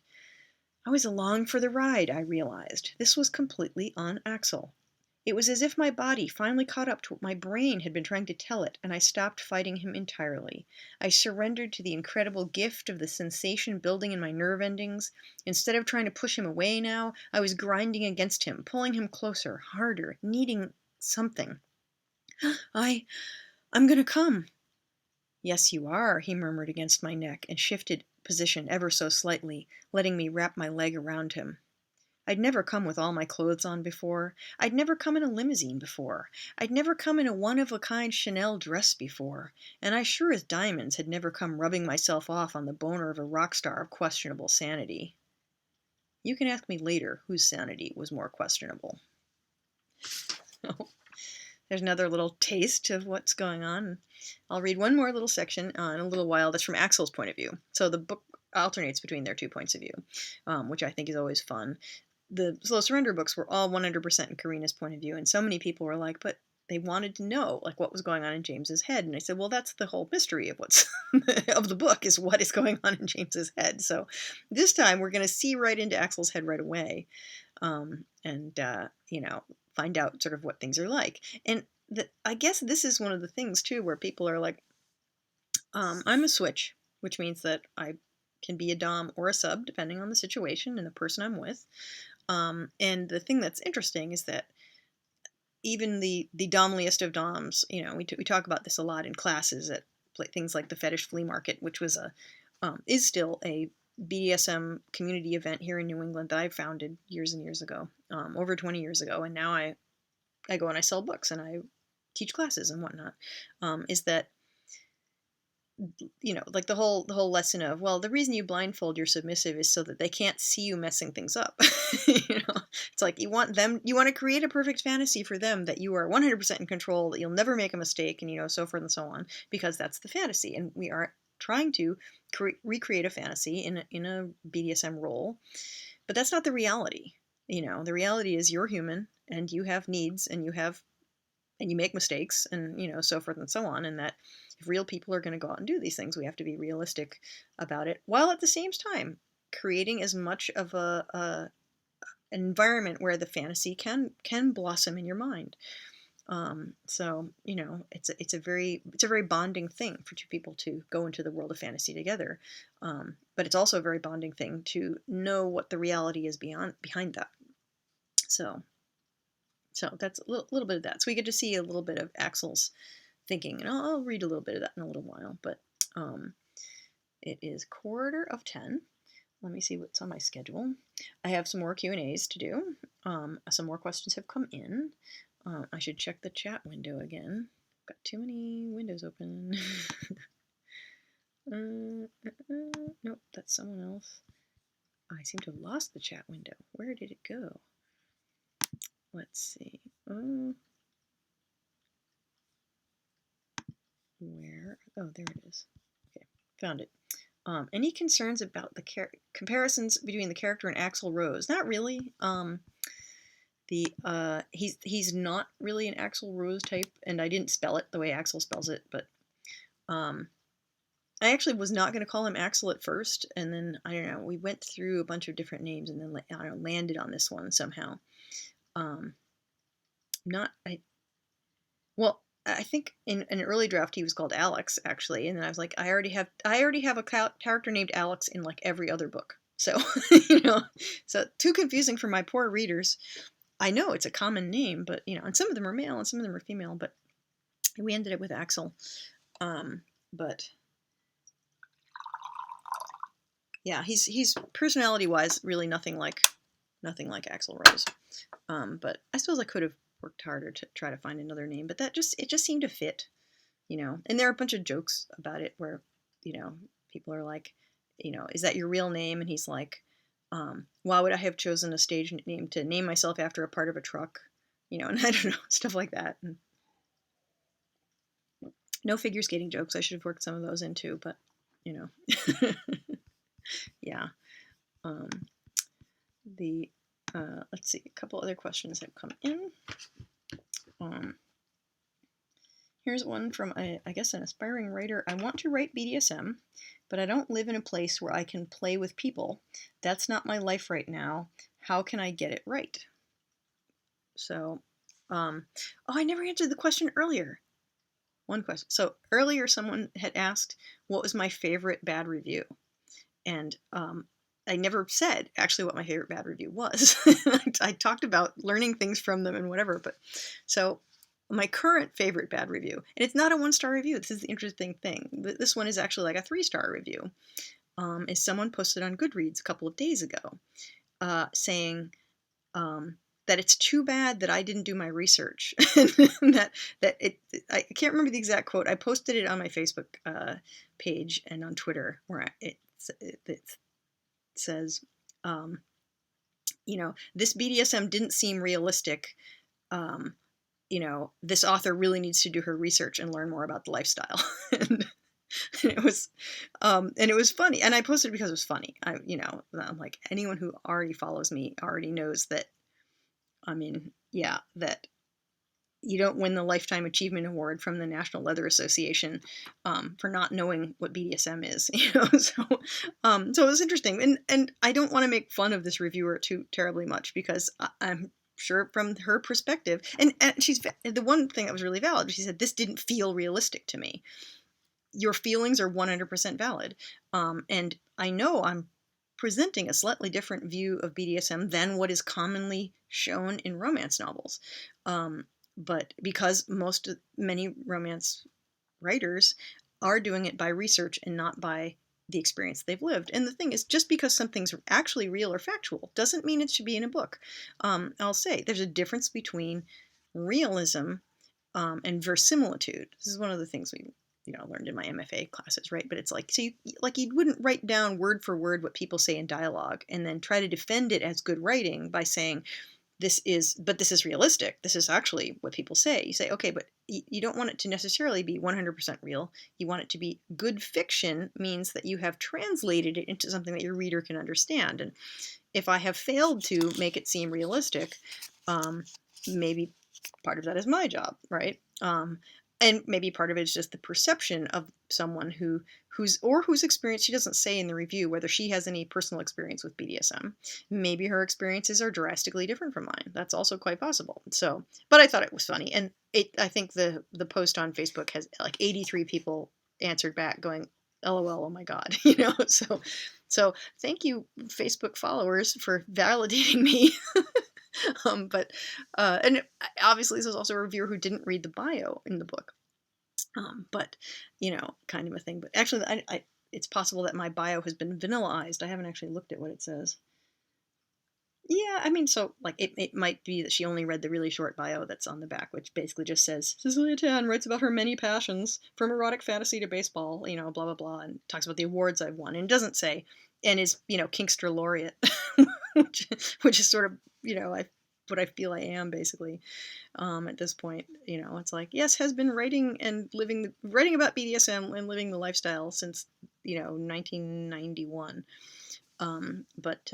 Yeah, so and maybe BDSM's different for her generation too. I don't know. I can't. I don't know this reviewer, so. But yeah, that's currently my favorite. My favorite quote unquote bad review was, yeah, she needs to do her research and learn more about what real BDSM is like. And like I said, there are the people who are like, he can't be a dom because he bakes, or whatever it is. People's experiences are different, and it's fine. It's really fine. But yeah, I don't know. That's my current favorite one. But so then back to the question that was just asked about, I want to write BDSM, can't do it myself. How can I research it? Or how can I get it right? And I would say research is, in fact, the answer. I mean, J.K. Rowling was not a 10-year-old wizard, first of all, so your imagination is a big part of it. And what you're doing is you're making connection to the reader through fantasy. That's what fiction is.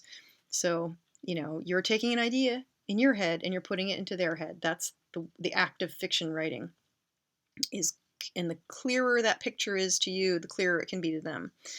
And the thing is that transmission ever harmful to people? Where it's harmful is if the message is dehumanizing or harmful to people in the real world. I mean, in the way that, I don't know, racism, sexism, misogyny, etc. are dangerous concepts, and people do get hurt because, so I understand people don't want to misrepresent the BDSM community. There's been a lot of criticism of E.L. James for depicting an unhealthy lifestyle and, so forth and so on. And it's like, well, on the one hand, I totally agree. On the other hand, I think most people who read 50 Shades of Grey understand that they're reading a fantasy.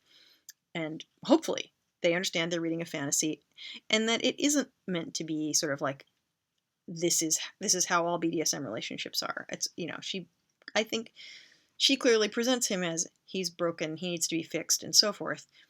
Then the question is, but do people extrapolate that to, but the only reason people could be into BDSM is because they're broken and need to be fixed, and, so forth and so on. And it's like, I don't know that the book, you can say that book argues that, but I can see why people think that.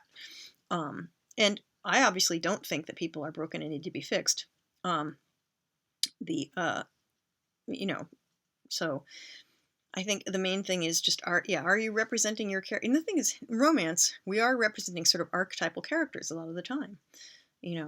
So how do you represent these archetypal characters, but also make them realistic enough to not just be an appropriation of somebody's culture or subculture?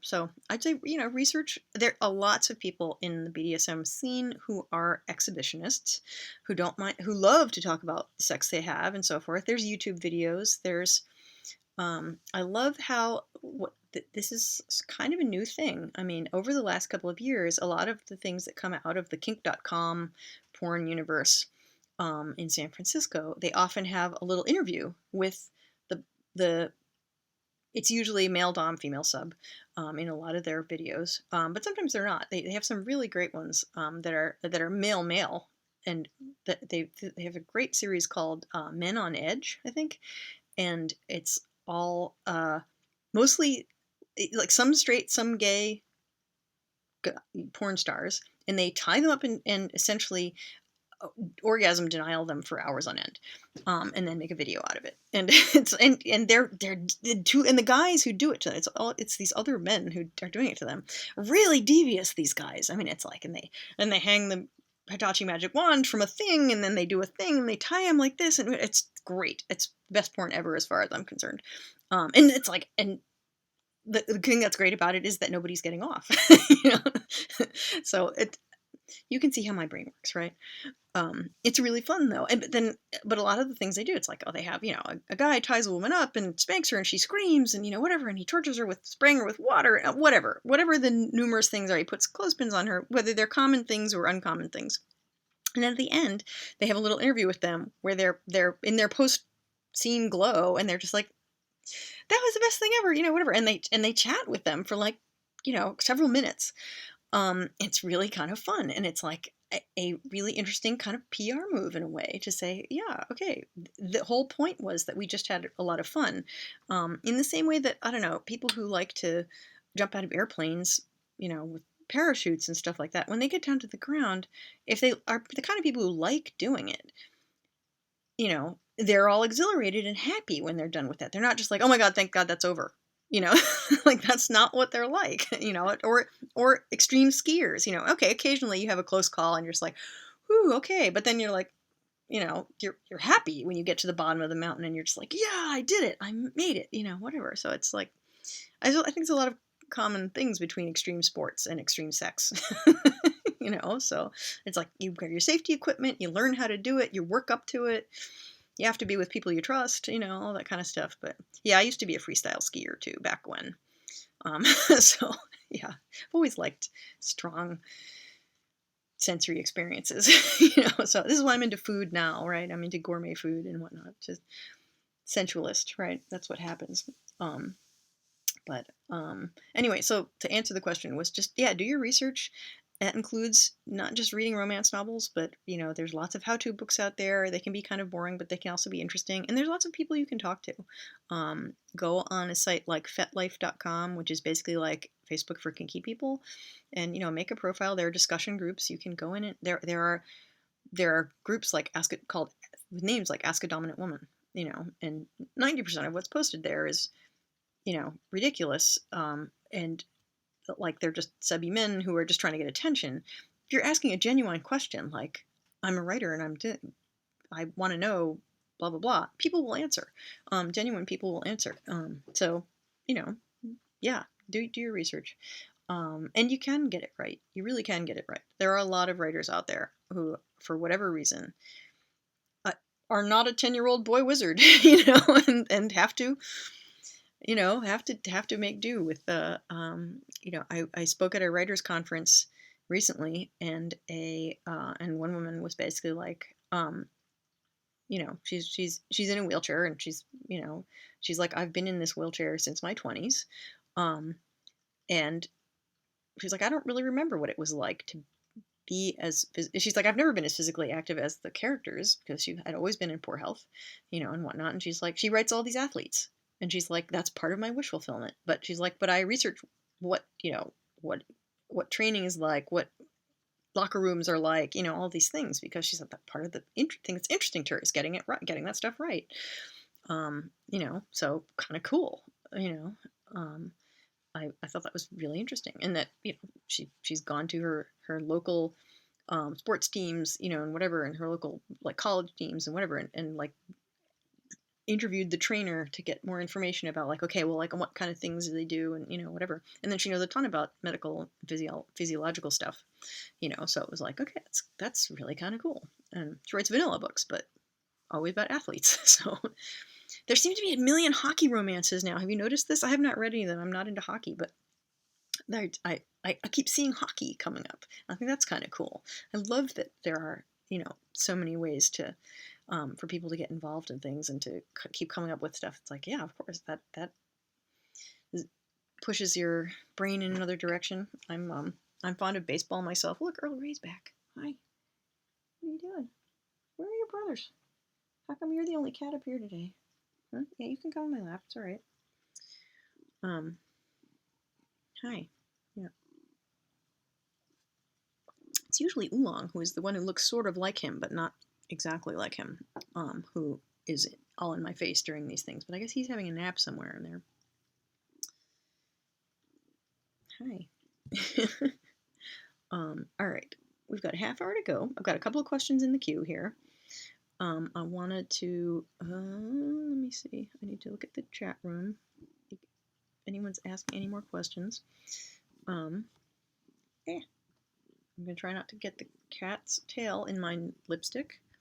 I'm going to put my phone number up one more time so you guys remember. Last chance to text in some questions and enter the drawing. Let's see. I realized I should have given the names of the people who are asking some things, but okay.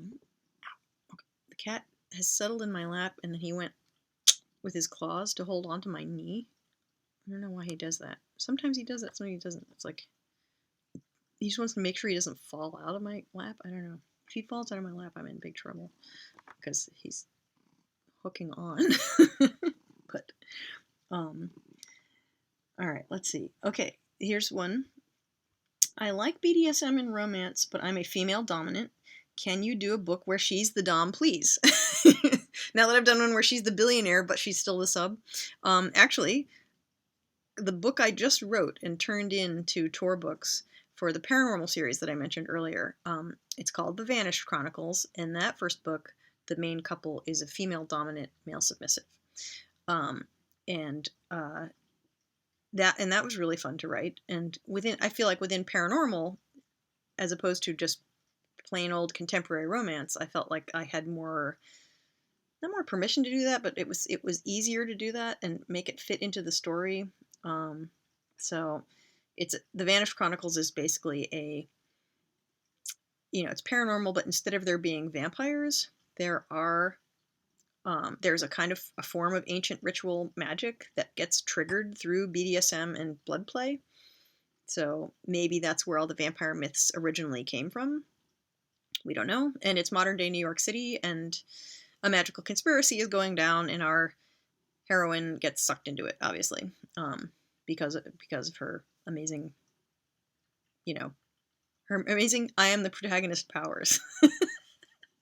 Yeah.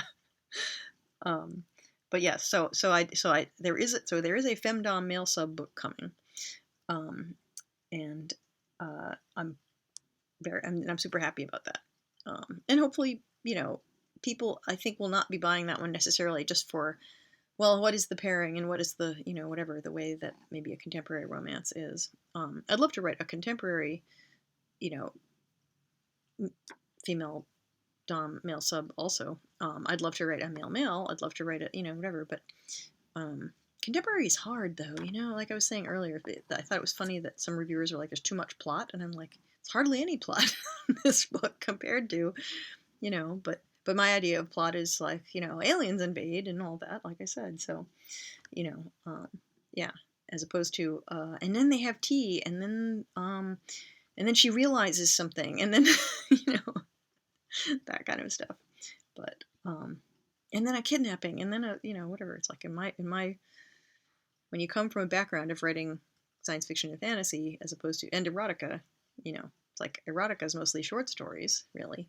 So not a lot of plot happens, but it's like, yeah, contemporary romance is tricky. It's hard in a lot of ways to me because it's like, okay, well, what do they have to talk about besides their relationship? What do they have to, that kind of a thing. It's like something has to be going on besides just these two people are falling in love, or you will have two people sitting side by side in chairs on a stage doing nothing but making eyes at each other, kind of a thing. So it's like, yeah, and every romance I read, there's always some other stuff going on.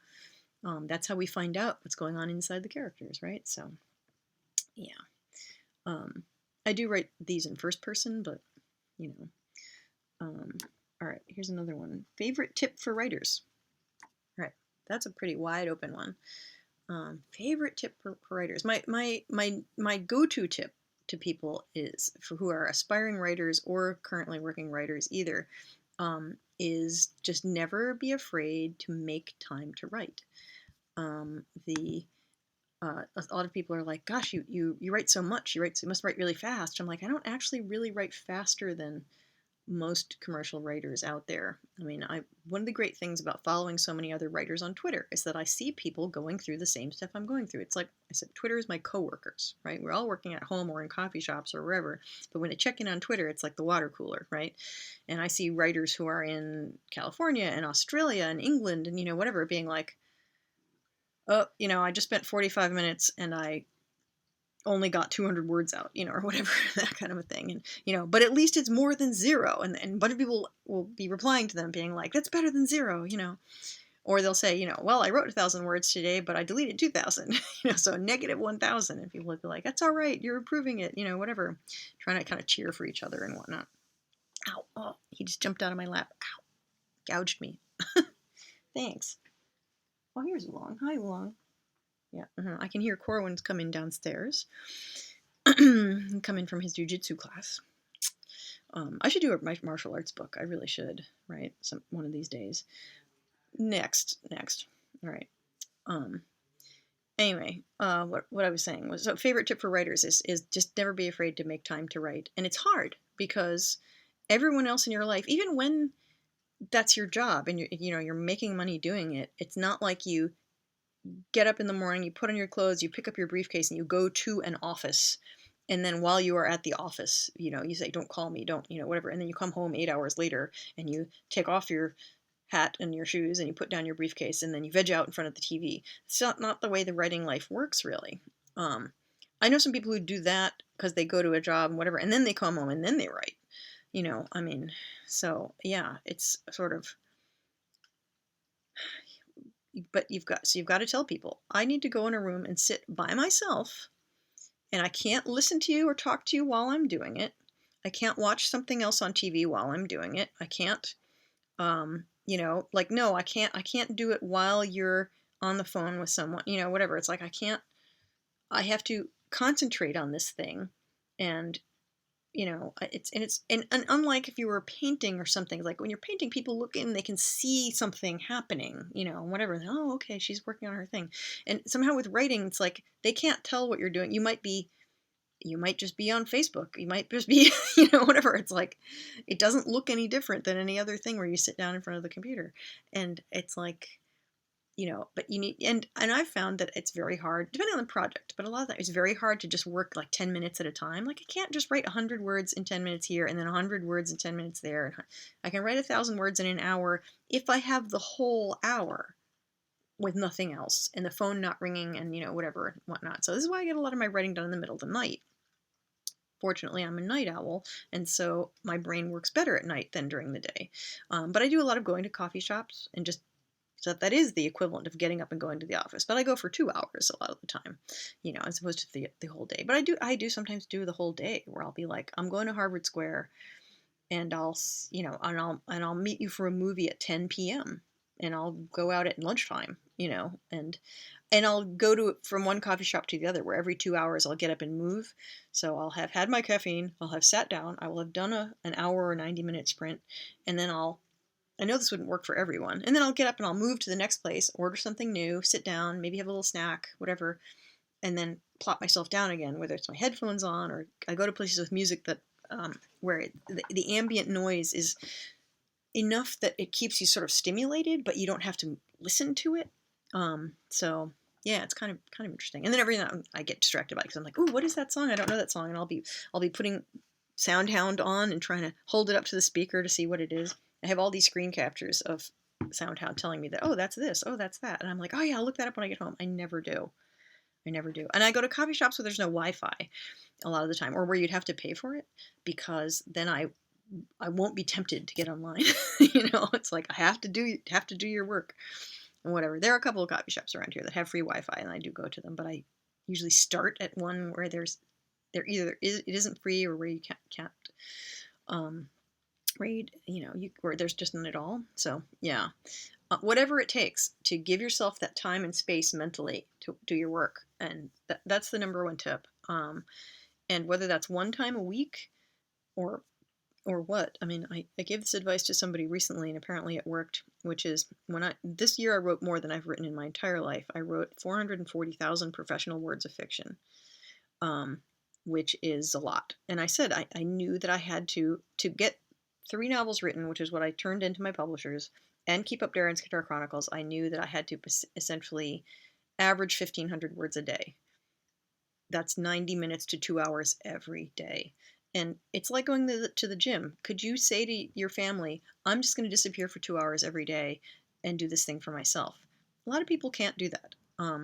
Fortunately, I mean, writing is my job, so it wasn't this hard. But there were times where I was like, okay, how am I going to fit this in with, I do have a couple of other part-time jobs. I have some social obligations. I have my partner, so forth and so on. It's like, it's my night to cook 2 nights a week. He cooks 2 nights a week. We figure the other 3 nights out. How do you do it, right? And what I started doing was I teach Taekwondo on Monday, Wednesday, and Friday. And then usually, and those are his nights to cook, but then he usually doesn't have dinner ready, or he doesn't come home until a certain time, right? So I said, well, usually I have like this gap of like an hour or 90 minutes where like I'm done teaching, I come home, and then I kind of spin my wheels because I'm not really sure what time exactly he's coming home or when dinner will be ready, and whatnot. And so I kind of waste that hour. I thought, could I just stop somewhere on my walk from the Taekwondo school back to here and do an hour of writing? And I'm like, the Panera's open till 10 p.m. There's a Thai restaurant that just has tables where you just, order. So I would get a little cup of soup at the Thai restaurant and sit down or open my laptop. And what's funny is I won't be the only one doing it. The great thing about living in Cambridge, Massachusetts is that there's always somebody sitting next to you who's either writing a novel or writing their dissertation or something. It's just funny. There's so many of us here who are in this, whatever, staring at laptops or phones all the time.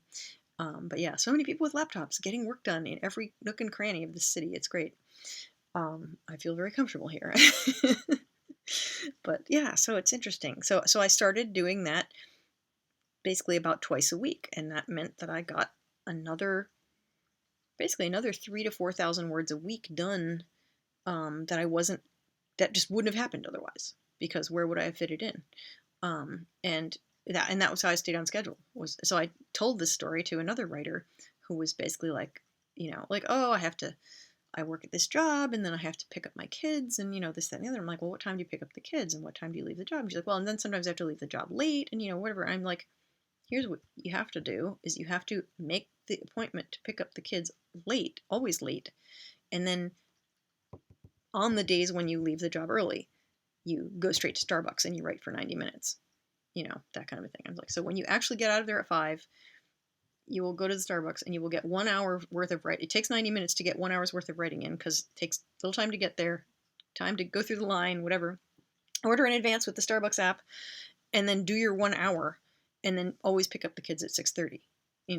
I'm like, and then yeah, you won't get to do that every day, because then there will be the days where at the job you have to stay late. But you just told me it's not every day. So if you can do 2 days a week where it's not, you just gave yourself, 2 hours a week of writing time that you didn't have. And it's hard to get going at first, exactly like going to the gym after you haven't been for a while, where you're just like, but that's what you got to do. However, it's not going to work for everybody. Everybody's going to have different ways of doing it. Some people I know save up notes and save up notes and save up notes and save up notes, and then they literally go away for 2 weeks. And they go to a cabin or, on vacation, essentially, or to their parents' house or wherever it is, but usually somewhere where nobody knows you, because then they won't be nagging you constantly. And that takes money, that takes time, it takes vacation days, it takes benefits, it takes whatever it takes, but it's like, I'm thinking about doing a thing where I've always wanted to start a writer's colony in the house next door, but I'm never going to be able to afford to buy the house next door. So just do it in my own house, and invite novelists over to where for a whole week, all we're going to do is write. And then we won't do anything else, because I will be on vacation as far as my other jobs are concerned, but it'll be a quote unquote staycation, right? Because I'll stay here, but then other people will come, and then we'll check on each other, and we'll set up specific writing times. And I do a thing called Ass and Chair Day sometimes here, where from noon to 6 on a Saturday, people will come, and it's like a knitting circle, except it's a writing circle, and we're quiet, and then we take, every 90 minutes, we take a break, have a snack, people bring snacks, we share all the coffee and tea you can drink, and you just get writing done. And, it's like, whatever works for you, you got to find the thing that works for you. So, yeah, because just like with gyms, it's like they don't all work for everybody. So, let's see. Let me just check the chat. Okay, good. No, nothing new in the chat. Hi, Earl Grey. Boy, he's back. And then that's Oolong scratching the chair in the back. You can come up. Oh, let me read the last bit from Axel. I promised you an Axel point of view scene. All right, so still in that same limousine, but having progressed a bit further, here's a little bit that's from his point of view. And then when I'm done with this, I'll do the giveaway. All right, so let me get a little drink first. Hang on. Pour some tea.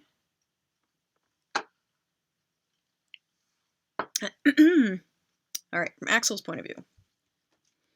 This was going way better than I could have dreamed. Ricky Hamilton was like putty in my hands. Warm, hormone-soaked, woman-scented putty. Yes, the Playboy image was definitely working. I ran my hand up and down between Ricky's legs one more time for good measure. On your hands and knees. I pushed her forward for effect, and she went with it, wiggling her ass toward me as I flipped her gown over her back. Hold still, I told her, and I reached into the storage compartment where I had previously stashed my toiletry bag and a change of clothes. I took out the straight razor with one hand while I rubbed her buttock with the other. I meant it when I said hold still. She froze. I slipped the blade under the edge of her panties and cut them away. I think she said, "Holy shit," or something like it. I was kind of thinking the same thing. Ultimate bad boy sex. Taking charge sure as hell was working for me. Every time my erection started to flag a little, I would say something and it would kick right back up. Right now, it was as stiff as a flagpole. I kicked my boots off and finally got out of those damn faux leather stretch pants. Condom. I tossed it in front of her. Open it. It turned me on so much whenever I saw her hands shake. She took the little square in her fingers without picking her elbows up off the carpet. I thought you said you were clean, she said. I am. I just like the fact that it shows you what's coming. You're about to get fucked, Ms. Hamilton, in case there was any doubt. She could barely tear it open. Her fingers were trembling so much, but she was waggling her behind at me at the same time. Wetness oozed down beautifully. I wasn't going to need lube, that was for sure. Good, hand it back to me. I took the condom from her and rolled it onto myself. She hadn't turned to look at me, and I wondered about that. Was she that completely submissive at that moment? I decided to find out. Face on the carpet. Reach back and spread your cheeks. Show me where you want me. She did it without hesitation. So hot. I wondered if I was even going to last 3 seconds inside her. Sorry, where was I? I decided to. Better take it slow. I rubbed the head up and down against her, getting it good and slick. I decided to fuck her with just the tip. I wrapped my hand around my shaft and fed the 2 inches or so sticking out into her. That produced a lovely whimper. So did the thrusts that followed, shallow but numerous. Yes, that was nice. Her whimpers took on a desperate edge, and she began to rock back against me, but she couldn't make me go deeper with my fist around my cock like that. What do I have to say to get you to fuck me for real? There was a hitch in her voice, almost like she was about to cry. Hush now, I'm getting to that. Please? I mean it, hush. She fell silent, and I felt her slip back down into surrender. So amazing, so trusting. Time to reward her for it. I stopped teasing and slid all the way into her. Her head came up with a gasp, and I guess she wasn't expecting me to go so deep. There are a lot of parts of sex I like. I like kissing, and I like orgasm, and I like everything in between. But there's something special about that first moment of penetration. I get pissed off when they don't bother to show that part in porn. That first time the key fits in the lock is special. I wondered if she felt it too. It seemed like it, as she kept her head back and a long moan of pleasure slowly escaped from her. Each time she breathed, I felt her squeeze me. She turned her head to the side, and I saw her eyes were closed in ecstasy, and I think I hadn't even started to move yet. I love that first minute or so after penetration, when my partner's body is molding inside to fit me. Ricky Hamilton was reshaping her insides in the shape of my cock. I had to be careful with thoughts like that. Almost made myself come. Maybe it was just the intensity of the moment, but it felt to me like the perfect fit. And I don't just mean like a hand in a glove. Heart, mind, soul, I was in her, and it felt like I belonged there. So there's a little taste of Axel. Like I said, Axel doesn't hold back. He goes for it.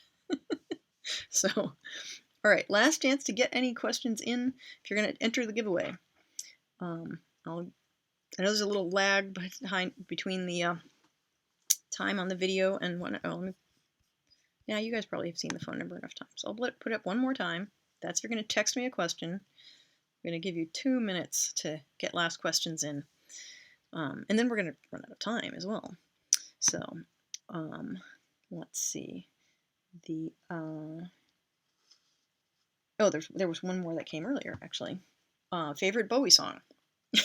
So, okay, this one is a little tough because, of course, this is an artist who has 8 million songs, 27 albums, something like that. And here's the confession. I have not actually heard all of them in my life. Like, David Bowie has literally produced so much music that I have never explored at all. And I almost feel like I gave myself a gift because now I have all of that to explore now that he's gone, that I saved it somehow, which wasn't intentional, I don't think, but I don't know. The song of his I'm really into right now is one from I don't know, from the early 2000s called Hello Space Boy. And there's a bunch of different versions of it. And, like, the original version was sort of electronica with like the Pet Shop Boys kind of, Neil Tennant actually singing backup on it and whatnot. Um, but then when he went on tour with Nine Inch Nails as his backing band, they did a much, much harder, sort of hard-edged version of it. And there's a lot of great YouTube videos of them doing Hello Space Boy. And it's and the story I've heard is that essentially he and his backing band of the time um, wrote the song almost as an improvisation. And then I've seen some interviews from producers recently being like, David would always come into the studio with 2 or 3 like fully finished songs and then be like, let's just jam and make something. And they normally hated that when bands did that because it meant that they fucked around a lot and it took a long time to come up with anything good, but not with him apparently. So love this song. And it's great. So Hello Space Boy is my current answer, but I'll probably change that by 6 months from now when I will have dug into a bunch else of his catalog. So love the whole Black Star album. It's great. But all right. So I think looks to me like I have not gotten any last questions from you guys. So I'm going to do a giveaway. I'm going to hang on. So how many total questions did I get?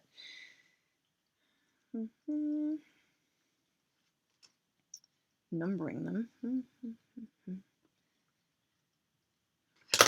Use the Dice Bag app. I don't know if you. This is how you know that I'm a total geek, because literally almost the first app that I downloaded after getting a phone was this one that basically just, it's all the different kinds of Dungeons and Dragons type dice, and you can hit them. So I'm like, all right, so if that was 12 questions, I can use the 12-sided. Ray, you are the winner. So I think I have your email address already, so I will email you. If not, you email me, and I'll figure out how to get you the book. Unless you already got one at Aresia, I can't remember. If you did, then tell me, and I'll send it to someone else of your choice, or I'll send you another book. But congratulations. So, all right, I'm coming up on time, so I've got 7 or 8 minutes left. I'm going to fill you in. Sorry, there goes another one. Someone says, joined late. If you haven't this one, how did you get started writing BDSM erotica? So here's the interesting thing, I guess. I always knew I was going to be a writer from when I was really, really young, really, really small.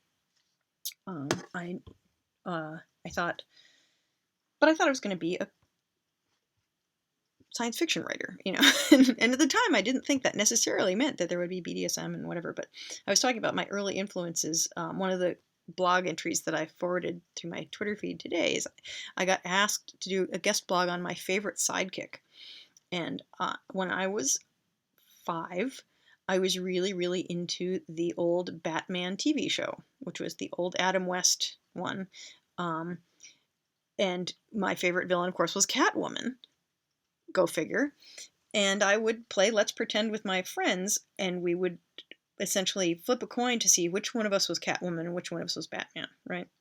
So there's a great episode called, I think, Darn That Cat or Darn That Catwoman, where she gets a sidekick named Pussycat, who is a sort of 60s girl in like a pink fuzzy sweater with pink cat ears and whatnot. And Pussycat drugs Robin and mind controls him to be her slave, and they kiss. This is not subtle.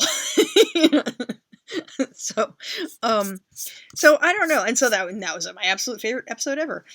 Later, Catwoman drugs Batman, although it turns out he's not actually drugged because he's the Batman, and whatever, but he pretends that he's her slave, whatnot. It's like, okay. And then, of course, there's lots of bondage in the old Batman TV show where they're always getting tied up and, whatnot. And so my friends and I would tie each other up and, whatnot. I have one friend in particular that we used to play that game. And yeah, it starts really, really young for some of us anyway. I know other people, it takes them a long time to come to it, or they discover it later, but which is fine too, but I knew really, really young. But I didn't really know then, because I didn't really know what it was. So when after I graduated college, I had taken a couple of writing classes, and this and that, but I thought, okay, graduated college, I've got my job in the city, I was working at a book publisher, and I said, it's time for me to start my writing career, and those are the days when, if you were going to send in a short story, you mailed a a stamped envelope to the place, they sent you back the writer's guidelines, you saw if you're, whatever, so you'd have like a 3-ring binder full of like all the writer's guidelines from different markets, and it was before the internet, the world was a very different place. And I thought, okay, I had 5 weeks between Thanksgiving and Christmas, I think. And I thought, I'm going to try to write a story every week. Well, I'm not sure why I thought this was a good idea. I was here after having, being like, okay, I'm going to start my career. I'm just going to write a story every week. Because I think I wanted to push myself. I wanted to force myself to write. So I went ahead and I wrote a story every week. And the other 4 stories were not that great. Although some of them turned into stories later once I added sex to them, is the funny thing. But I wrote this one that was Telepaths Don't Need Safe Words. And it was the first story I'd written out of all the workshops, everything I wrote when I was a teenager. I have notebooks and notebooks and notebooks full of stuff. And a lot of which is sort of erotic fanfic, actually, where I would pair up my friends with whatever teen idol they were in love with and write a little romance erotic short story about the 2 of them meeting and getting it on together and riding off on a motorcycle together and whatnot. And it was handwritten, and I would give them a copy. And one of my friends came out of the woodwork recently on Facebook, and he was like, I'm mailing you something. And she sent me a photocopy of one of these original stories. And it's really funny because my handwriting hasn't changed. And my writing style, and what's funny is my writing style is really pretty similar. So that this story had BDSM themes. Telepaths Don't Need Safe Words. It was, a telepathic couple who are an established couple go to a BDSM party where other people don't know that they can read each other's minds, and hijinks ensue.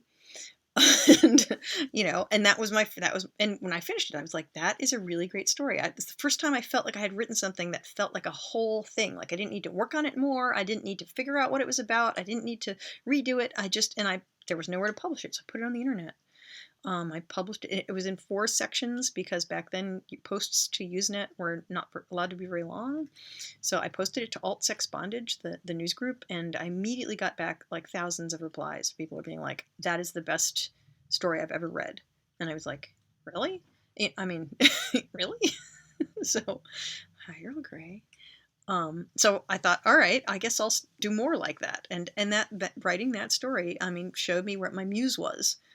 And I had at that point not done it. If you talk about getting it right, I don't know. I had not done any BDSM in person yet at that point. I was on this news group though, reading a lot and learning a lot, and eventually I eventually self-published that story as a chapbook with 2 other stories that I put together with it, and that was the first book published by Circlet Press. So I had to start a whole publishing house to publish this material because nobody would do it. I sent that story to both a porn publisher and to a science fiction publisher. And the science fiction publisher, the editor, sat down with me at a convention, actually, and he said, this is great. You're a really good writer. We can't do anything with this. Like this, he's like, I just know I would not be able to acquire this. And that was an editor from Tor Books. That's why it's so funny that my paranormal series that's starting next year, The Vanished Chronicles, is coming from Tor. So, and the funny thing is the porn publisher was basically like, we can't do anything with this either because they wouldn't do science fiction. And what's funny is that editor also now works at Tor. So it's funny how fate all takes you in a direction. I don't know, just there's got to be coincidences or it wouldn't be life, right? So yeah, so I knew basically from that moment though that this is what I want to do. This is where my muse lies, is in this sort of BDSM realm. And then I got into the lifestyle very, very quickly after that. I'd moved to Boston, I moved to the big city. It was harder to find people then, but then I eventually found the community and quickly became a leader in the community, and founded the Fetish Flea Market and became an activist and marched in protests and, all that kind of stuff. So yeah, I just knew though that that's where I was going. And so it's been interesting to see the world catch up to me. Here I've been writing this BDSM milieu for, 25 years. And oh my God, it is 25 years. It's 2016 and that was 1991. It's 25 years. And now, I mean, it's like you could practically not say, we didn't even call it BDSM then. We called it B&D or SM. And those 4 letters didn't all get crunched together until a couple years later in internet speak. But yeah, so those are the days when people were still just getting arrested and, like their names put in the paper, like the way they treated, gays and lesbians in the 1950s or something. It was, and it still goes on. I mean, it still goes on. But now that 50 Shades of Grey has been out, people are like, oh yeah, that BDSM stuff. It's like everyone finally knows enough to know that other people know, and it's not a secret as much anymore. I know that people are still stigmatized. They still worry about losing their jobs and so forth and so on, but at least it's commonplace enough in the air that now people can talk about it on television. You can look it up on YouTube, so forth and so on, and it's not as underground and hidden as it used to be, so, and that ultimately is always a good thing. Now all 3 cats are in here because they're like, okay, it's time for us to eat. You've been sitting there for 2 hours, Mom. It's time for us to have some attention. Yeah. And the other 2 are looking at, Earl Grey is still sitting in my lap right here, and they're looking at him like, when is it going to be our turn to, there he goes. Wow, I'm covered in cat hairs now. They're very furry. Okay, anyway, I'm coming up on my time, so that was the last question. I'm just going to remind you of a couple things. So Taking the Lead is out now. It's out in ebook and in paperback. Please, if you see it in bookstores anywhere, please take pictures and send them to me. I will post them on Facebook and whatnot. Those are always fun for me to see. The sequel, book 2, which is called Wild Licks, comes out in... Here, I'll give you that cover again. Comes out in August, so that'll be book 2 in the series. A new couple, Ricky's sister and the guitar player from the band, and then book 3 won't be out till a year from now. Okay, I have to read this. Somebody says, caught my 6-year-old daughter with her Barbie dolls naked and tied up with a Luke Skywalker doll, telling Barbie she was naughty. See, it starts really, really young, and, you don't necessarily want them doing that at school, but, my mother was always very encouraging to me. She never tried to suppress me. She tried to teach me what was appropriate and what was inappropriate, like, don't talk about certain things in front of your grandparents or at school or, whatever, but, taught me the difference between things that were okay for public things and private things and, whatnot. But she always encouraged my writing, and she always encouraged my imagination overall. And so, and it would have taken me a lot longer to come to being the writer that I am if I had to fight uphill against, if my mother had been trying to keep me from being a writer, So thank you, Mom and Dad, for supporting me all this time. Knowing that they were behind me, has made a huge difference. I don't know if they're watching, but I got to do the hi, Mom thing. Let's see. Those of you who are following my writing overall, the Darren's Guitar Chronicles Kickstarter, the next Kickstarter, which will be Kickstarter number 3, we do one every other year, will be coming in March and April. And those of you who are fans of The Princess Boy, I'm going to relaunch the serial on the site, on the web. It used to be free to read on circlet.com. You can buy the ebooks, but it used to be free to read chapter by chapter. And then we had a website crash, and it's never been restored. I'm going to be restoring it this year. I'm going to be putting it at Juke Pop Serials, which is a website where you'll be able to follow it. So I haven't figured out the time frame exactly, but I'll be restoring all the chapters.